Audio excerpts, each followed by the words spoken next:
The eagle on the tank was never a marketing choice. It was not drawn by a design studio or chosen to look fast or picked because it tested well with buyers. The spread-winged eagle that has ridden on the fuel tank of nearly every Moto Guzzi ever built for more than 100 years is something stranger and sadder than a logo.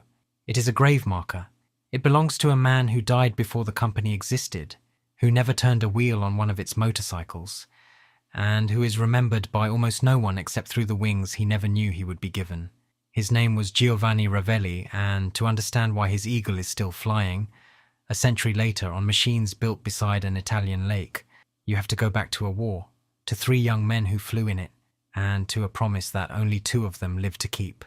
This is a story about a motorcycle company, but it begins in the sky. Italy came into the First World War in 1915, and with it came a new and terrifying kind of soldier, the military pilot.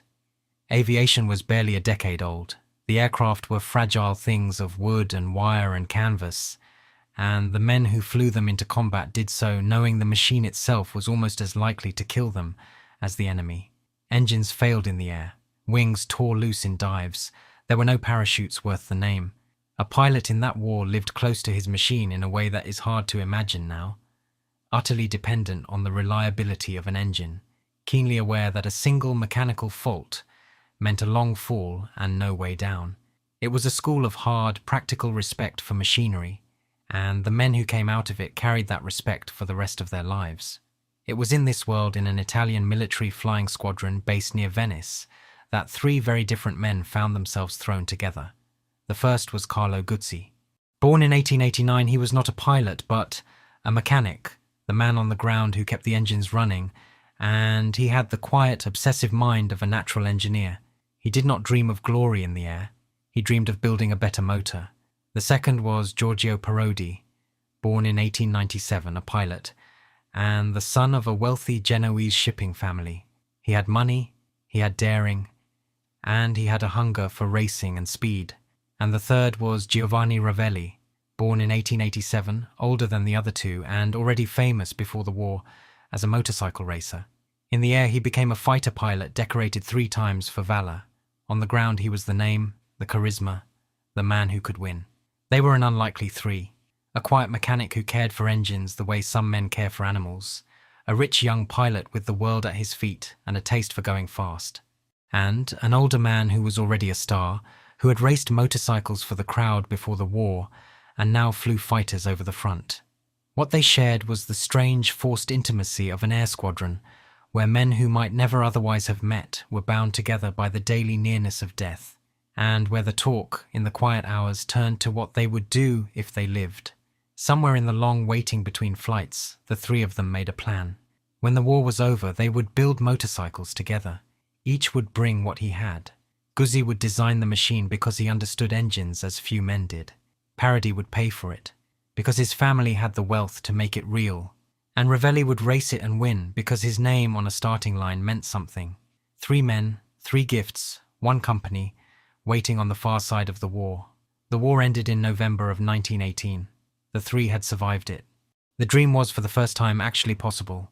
And then on the 11th of August 1919, less than a year after the guns fell silent, Giovanni Ravelli went up in a Newport fighter for a routine flight from an airfield on the Venetian coast. Coming into land, the engine cut out. The aircraft fell. Ravelli was killed instantly. He had survived the deadliest war in history, only to die in peacetime, in a machine like the ones that had spared him, before the company he had helped to imagine had built a single motorcycle. There is a particular cruelty in that death. Ravelli was the oldest of the 3. The most accomplished, the one whose fame was supposed to sell the machines the other 2 would build. He had come through the war a decorated hero, 3 times honored for bravery, one of the men the aircraft had chosen to spare. And then a routine flight, a silent engine, a few seconds of falling, and it was over in peacetime, on a calm day, with the future finally in reach. He was buried among the honored dead in Venice. He would never know that his name had been meant to shine on a starting line, or that it would instead be remembered a different way entirely. The 2 who were left could have let the whole idea die with him. Instead, they decided that whatever they built, they would carry him with it. And so they took the eagle, the emblem of the Italian air service in which the 3 of them had flown, and they placed it on the tank. On the 15th of March 1921, the company was formally born. On paper, it was registered in Genoa under the name Società Anonima Moto Guzzi, with the capital coming from Giorgio Parodi's father, the shipping magnate Emanuele Vittorio Parodi. But the real home of the company was not the busy port city. It was a small town on the eastern shore of Lake Como, in the shadow of the mountains, called Mandello del Lario, a quiet place of water and stone. It is still there. The factory has never left. Over the next 100 years, the town and the motorcycle would grow into each other so completely that it is hard now to say where one ends and the other begins. Generations of the same Mandello families would walk down to the same lakeside works and build the same marque. Few companies anywhere are so rooted in a single patch of ground. The eagle came from the sky, but it settled and stayed on the shore of an Italian lake. There was one more decision to make before the first machine could carry a name. And it says a great deal about the men involved. The prototype Carlo Guzzi had built with his older brother Giuseppe carried the initials GP for Guzzi and Parodi. It would have been the natural thing to keep. But the Parodi family did not want their name on the fuel tank. They did not want the motorcycle to look like an advertisement for themselves or to be confused with the family's shipping business. So they struck their own initials off and insisted the machine be named for the man who had actually designed it. It would be called Moto Guzzi. The money stepped back so the engineer could step forward, and the engineer had built something genuinely clever. To understand why the early Moto Guzzi mattered, you have to look at how its engine was arranged, because it was not like the others. Most motorcycle engines of the time stood their single-cylinder upright, pointing at the sky. Carlo Guzzi laid his down flat, horizontal, pointing straight forward along the frame. This single change did several things at once. It dropped the center of gravity low, which made the machine steady and sure. It pushed cool air directly onto the cylinder as the motorcycle moved, and it gave the whole machine a long, low, unmistakable shape. Bolted to the outside of that engine was its most famous feature, a large external flywheel, spinning in the open air beside the cylinder. Riders and mechanics would come to call it the bacon slicer, a great round disc turning where you could see it, and, if you were careless, catch a sleeve on it. It was not there for show. A heavy flywheel smooths the pulses of a single-cylinder engine into something calm and tractable, an engine that would pull steadily and start easily and run all day. And Guzzi cast the engine and its 3-speed gearbox together as a single unit, in aluminum, with the primary drive enclosed and running in oil, rather than flapping in the open on an exposed chain. In the early 1920s, when many motorcycles were still crude assemblies of separate parts, this was advanced, thoughtful engineering. It was built to last, not just to impress. The first production machine was called the Normal. A horizontal single of just under 500 cubic centimeters, it made around 8 horsepower, ran through a 3-speed gearbox and would reach about 50 miles an hour. By the standards of the day, it was reliable, well made, and quick enough. It was the honest, durable machine that Carlo Guzzi had always wanted to build, and that flat single-cylinder engine, in one form or another, would go on powering Moto Guzzis for the better part of 40 years. Its most beloved descendant, the Falcone, a big horizontal 500 single that arrived after the next war, became one of the classic Italian motorcycles, the everyday workhorse of police forces and country roads, the sound of a single slow-turning piston echoing off stone walls.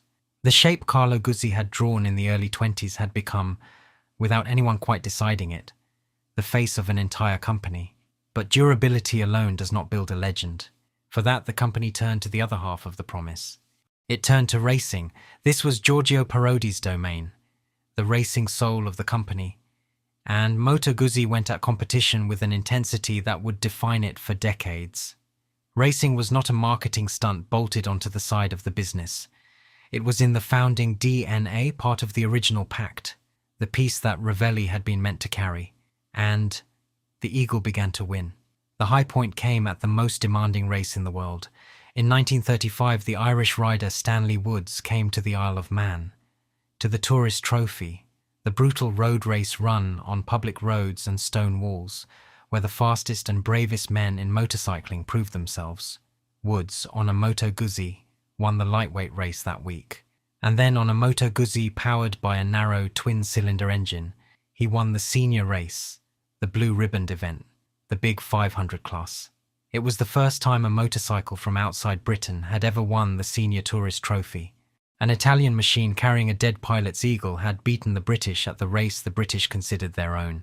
There is something fitting in that. The emblem had been placed on the tank as an act of mourning, a private grief made into a badge. And now that same emblem was being carried across finish lines in front of enormous crowds, winning exactly the way the man it honoured had been meant to win. Giovanni Ravelli was supposed to bring the company its victories. In a sense that no one could have planned, he did. Moto Guzzi's ambition ran deeper than any single victory. In 1950 at the factory in Mandello, the company built something no motorcycle maker had ever built before, its own wind tunnel, so that its engineers could study how air flowed over a machine and its rider and shape their racers to slip through it. This was aircraft thinking, the thinking of the world the three founders had come from, applied to two wheels. And through the 1950s, the results came in a flood. Moto Guzzi took championship after championship, dominating the smaller racing classes, winning around 8 world titles across that decade, including 5 straight championships in the 350 class. The obsession reached its final extraordinary peak in 1955, with a machine that still sounds impossible. For the 500 class, Moto Guzzi built a Grand Prix engine with 8 cylinders, arranged in a narrow V, a tiny jewel-like motor that could scream to nearly 12,000 revolutions per minute, in an age when most engines were happy at half that. It was called the Otto Cylindri, the 8-cylinder, and it was one of the most complex racing motorcycles ever conceived. Riders who heard it at full cry never forgot the sound, a high, tearing shriek unlike anything else on a racetrack, a noise that seemed to come from a machine twice its size. It was the sound of a small factory by a lake trying to out-engineer the entire world, and very nearly succeeding. None of this had made the company rich. Racing rarely does. What paid the bills in the hard years after the Second World War was mobility for ordinary people, and here too Moto Guzzi read the moment. In 1950 it introduced the Galetto, a sensible enclosed machine, half motorcycle and half scooter, built for a country that needed to get millions of people moving again cheaply. It was not glamorous. It did not carry the eagle into battle at the Isle of Man, but it put the name and the memory it stood for underneath a whole generation of Italians rebuilding their lives. But racing at that level costs money, enormous money, and the costs were rising faster than any of these companies could bear. At the end of the 1957 season, Moto Guzzi did something that shocked the sport. Together with its great Italian rivals Gilera and Mondial, it agreed to walk away from Grand Prix racing altogether. The 8-cylinder machine, one of the most ambitious motorcycles ever built, was effectively retired before it had truly conquered anything. The racing soul that Parodi had brought, and that Ravelli had been meant to embody, went quiet. By then the men who had made the promise were themselves passing into history. Giorgio Parodi, the pilot who had paid for the dream and driven its racing heart, died in 1955 at just 57.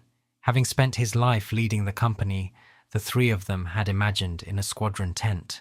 Carlo Guzzi, the quiet engineer whose flat single had given the marque its shape, stepped back from the work in his final years and died in 1964. Within a few decades of that airfield in Venice, all three friends were gone. But the thing they had built and the eagle they had carried onto it kept going without them, as if the promise had outgrown the men who made it. This is the point where many of these stories end, with a proud company broken by the cost of its own ambition. Moto Guzzi did not end, but it did have to change, and the decades that followed were not easy ones. The world moved on. The simple, durable machines that had made the company's name were no longer enough. There were hard years, changes of ownership, a long search for what Moto Guzzi should be in a world it had not made. More than once the company came close to the edge, its future uncertain, its old certainties no longer enough against a rising tide of cheaper, faster machines from Japan. It survived not because it was the biggest or the most modern, but because it had something harder to copy, an identity, 100-year weight of meaning, a shape and a sound and a story that people were unwilling to let disappear. And the answer, when it came, was another engine, as distinctive as the flat single had been 40 years before. In 1967, Moto Guzzi introduced a motorcycle called the V7, and with it, the engine that would carry the company into the modern age and define it right up to the present day. It was a V-twin, 2 cylinders but mounted in a way almost no one else used, turned sideways so that the 2 cylinders poked out into the airstream on either side of the machine. one to the left, one to the right, cooling in the wind, with the drive going to the rear wheel through a shaft instead of a chain. The engine had grown out of design work by Giulio Cesare Carcano, the same brilliant engineer behind the 8-cylinder racer, and it was developed and refined by Lino Tonti into the heart of the road bikes. That transverse V-twin, those two cylinders sticking out into the wind, became as recognizable as the Eagle itself. You can identify a Moto Guzzi from across a street by that shape alone, by the two cylinders reaching out sideways as if the machine is offering them to the air. Riders speak of the way the whole motorcycle gently rocks when you blip the throttle at a standstill, the engine twisting in the frame, a small living quirk that no other manufacturer has. It is not the fastest layout or the most modern. It is simply unmistakably a Guzzi. Just as Carlo Guzzi's flat single had given the young company a face in the 1920s, this sideways twin gave the older company a soul for the century that followed. It is in its essence still what a Moto Guzzi is today, because that is the ending this story actually has. Moto Guzzi did not die. It is still here.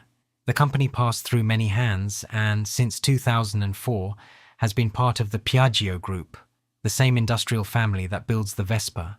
But the factory has never moved from Mandello del Lario, on the shore of Lake Como, where it has been building motorcycles without interruption since 1921. It is the oldest European motorcycle manufacturer in continuous production, a living thread running unbroken from the years just after the First World War, all the way to now. In 2021, Moto Guzzi marked its 100th birthday, a full century of building machines in the same small Italian town. And on the tank of every one of them, still, is the Eagle. Think about what that means. 100 years of motorcycles, world championships, wind tunnels, an 8-cylinder engine, a factory that outlasted its founders, its rivals, and the country's own upheavals. And, through all of it, on every fuel tank, the spread wings of a man who never saw any of it. Giovanni Ravelli died in 1919, a pilot who had survived a war before the company had built one motorcycle. He never rode a Moto Guzzi. He never saw the Eagle fly.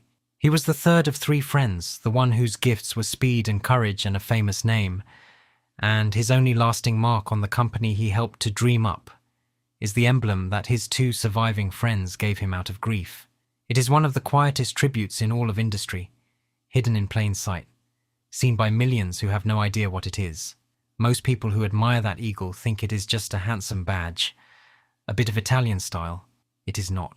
It is a promise kept. 2 men built a company and spent 100 years making sure the third would ride on every machine that ever left the factory, wings open, still flying, long after everyone who remembered the young pilot was gone. If you have followed this story to the end, then you understand what this channel is for, giving these forgotten men and their machines the memory they earned. And a like or a subscribe helps that Eagle and the man behind it find the people who would want to know. Next time we stay with the strange bond between the air and the motorcycle, and travel to Germany to a company of proud aircraft engine builders who were forbidden by a peace treaty to build engines for the sky, and who answered by building a motorcycle so right that, a century later, it still defines everything the name stands for.